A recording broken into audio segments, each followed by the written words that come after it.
भगवान थोड़े बड़े हो रहे हैं, बड़े हो रहे हैं तो अपनी लीलाएं शुरू कर रहे हैं। भगवान ने एक बहुत ही प्यारी लीला करी। यशोदा मैया और ठाकुर जी अपने घर के बरामदे में बैठे, रात्रि का समय है, आज चंद्रमा धन्य हो गए, भगवान के दर्शन हो रहे हैं, तो भगवान की नजर भी चंद्रमा पर पड़ी।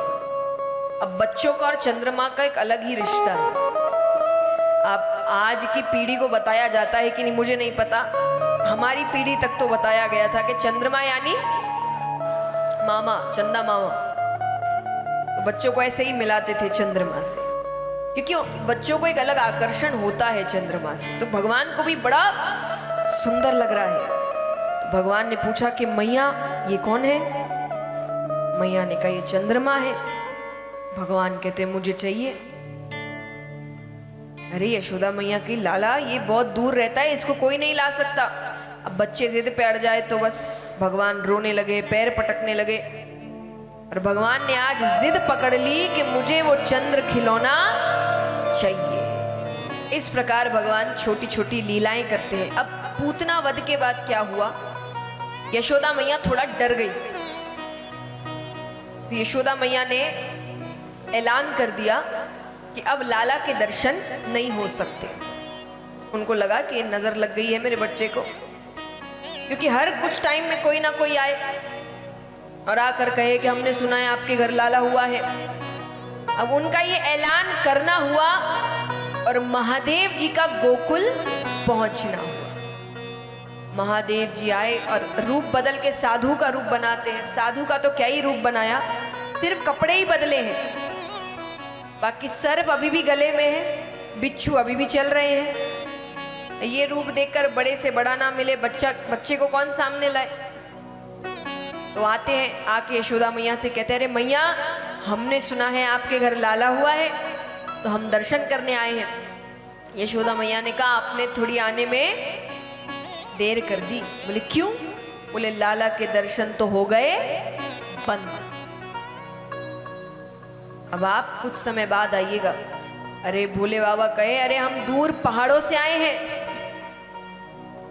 हमारे लिए बार बार आना मुमकिन नहीं होगा, आप एक बार दर्शन करा दीजिए। यशोदा मैया कहती नहीं, आपको वापसी में कुछ ले जाना है तो हीरे जवाहरात जो चाहिए ले लो, पर लाला के दर्शन नहीं हो सकते। बड़ी प्रार्थनाएं करते हैं महादेव जी, पर यशोदा मैया तो बिल्कुल मानने को तैयार नहीं। अंदर कमरे में भगवान बैठे ही थे। महादेव जी कहते ठीक है। तो महादेव जी उदास होकर जाने लगते हैं। वो जैसे ही घर के बाहर पहला कदम रखते हैं कि यहाँ कमरे से भगवान की जोर से रोने की आवाज आती है। भगवान इतना रो रहे हैं कि भगवान को हिचकियां बंध गई हैं। यशोदा मैया कहे बिना देखे ही नजर लगाती, देख लेते तो पता नहीं क्या हो जाता। अच्छा भोले बाबा समझ गए कि भगवान क्या करने की कोशिश कर रहे हैं। भोले बाबा ने कहा मैंने नजर नहीं लगाई, अरे मैं तो कड़ी से कड़ी नजर उतारना जानता हूं, और आपके तो बच्चे के रोने की आवाज से मुझे समझ आ रहा है कि इसको किसी की बहुत कड़ी नजर लगी है। और भगवान ने मौके पर थोड़ा सा मौके का फायदा उठाया। महादेव जी कहे कि और मैं तो ये भी बता सकता हूं कि अभी इस पर आसपास में कोई संकट भी आया था। पूतना, अब यशोदा मैया को लग रहा है कि ये तो सच में सिद्ध है। अब थोड़ा मन ऊपर नीचे हो रहा है, लाऊं कि नहीं लाऊं, लाऊं कि नहीं लाऊं। पर ये संकट वाली बात बताते यशोदा मैया कहती आप रुकिए मैं अभी लाती हूं। यशोदा मैया ठाकुर जी को कमरे से लेकर आती है, महादेव जी की गोद में देती है।